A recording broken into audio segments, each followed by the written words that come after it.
also like to ask you, when you spoke about expanding capacity, what is the kind of Capex plans that you have for increasing capacity, launching new products, R&D? Could you give us some investments that you would be making over the next 4 to 5 years? And immediate capacity increase, what is it that we're looking at? So I will refrain from giving you any specific numbers because we are at a very final stage of negotiations with the Uttar Pradesh government for our Greenfield project.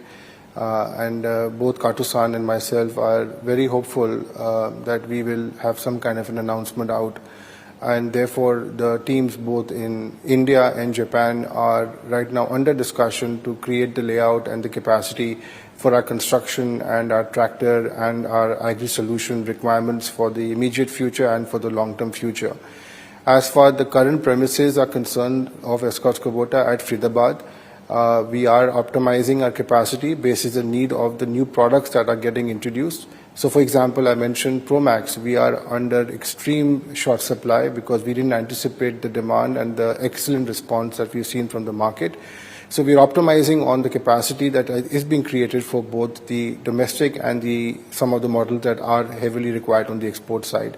So I don't have any specific numbers to give you as of now, but as far as the capacity for the short and mid-term is concerned, we will adequately take care of that and ensure that we are able to address it adequately. On the UP plant, there are reports which indicate delays. Could you give us a sense of the status of construction, land acquisition? What are the delays currently, if any? So one thing I like to clarify that any delay that you talked about as for the Greenfield is concerned, firstly let me reassure our stakeholders and our viewers that this delay is not going to affect in the growth that we envision because those capacity adjustments we have already done in our present premises at Faridabad. Your second question in terms of the timeline, we understand that the land under acquisition by the government of Uttar Pradesh is under final stages.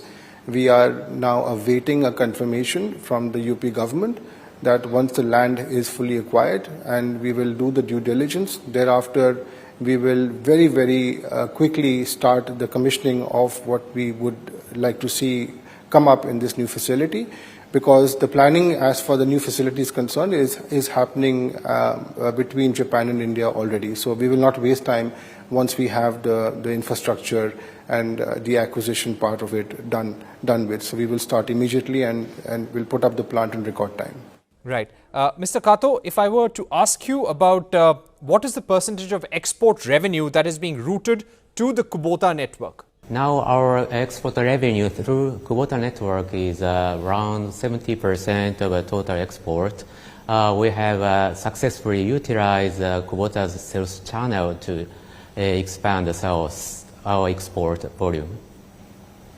Right. I would also like to ask you about if you can give us any range in terms of export contribution to total revenue in 2 to 3 years.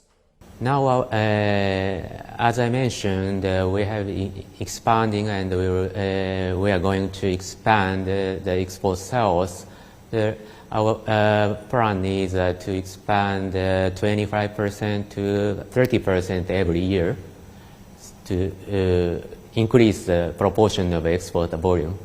Also, if I were to ask you about the impact of tariffs on Escorts Kubota, what's the kind of tariff, what's the kind of impact you're envisaging, Mr. Kato? Now, since our export volume or proportion is very low, so at this moment it is a not so big impact. And definitely, I believe, I think trade war is a threat, definitely, but I believe we don't need to consider short-term tariff fluctuations. It is uncertain and flexible. So our vision and our direction to expanding export sales by utilizing Kubota global channel, including the US and Canada, we don't need to change, I believe, in the long term.